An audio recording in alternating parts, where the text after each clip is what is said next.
Hello नमस्कार guys. तो कैसे हैं आप लोग। तो गाइज आज हम आपको दिखाने वाले हैं यूपीएससी के लिए history and art and culture के लिए बेहतरीन पुस्तकें। तो जुड़े रहे हमारे साथ लास्ट तक। पहली पुस्तक है ये प्राचीन भारत का इतिहास बाय रामशरण शर्मा सर। तो आप देख सकते हैं ये ऑक्सफोर्ड पब्लिकेशन तरफ से आती है।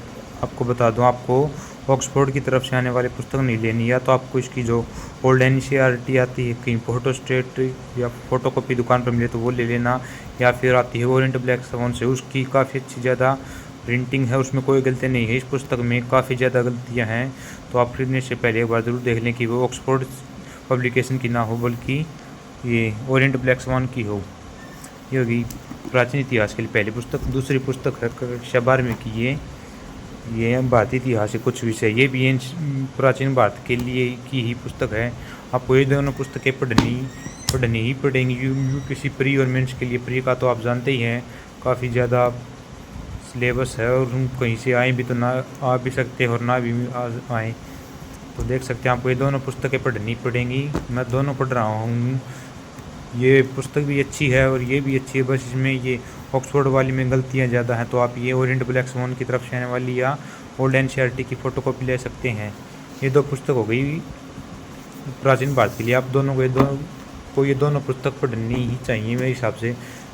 और अगली पुस्तक है मध्यकालीन भारत का इतिहास बाय सतीश चंद्रा सर। ये काफ़ी अच्छी पुस्तक है, इसमें कोई गलती नहीं है और ये ओरिएंट ब्लैक स्वन की तरफ से आती, देख सकते हैं आप। तीसरी पुस्तक है ये आधुनिक भारत का इतिहास बाय विपिन चंद्रा सर। आप इसकी जगह स्पेक्ट्रम भी पढ़ सकते हैं या कोई अन्य पुस्तक। जैसे अगर आप स्पेक्ट्रम पढ़े तो उससे अच्छा है कि आप प्लासी टू पार्टीशन पढ़ सकते हैं, वो इस स्पेक्ट्रम से अच्छी रहेगी जहाँ तक मेरी बात। मैं सिर्फ ये पढ़ने वाला हूँ। और बात करते हैं आर्ट एंड कल्चर के लिए। आपको दिख रही होगी नितिन सिंघानिया सर की ये पुस्तक। आप जिस भी समय देख रहे हो नितिन सिंघानिया सर की वो पुस्तक लेटेस्ट पुस्तक पढ़ सकते हैं। और जहाँ तक बात है वर्ल्ड हिस्ट्री के लिए, तो आपको दिख रही होंगी सभ्यता कहानी भाग 1 और सभ्यता कहानी भाग 2। आपको ये पुस्तक पढ़नी ही है।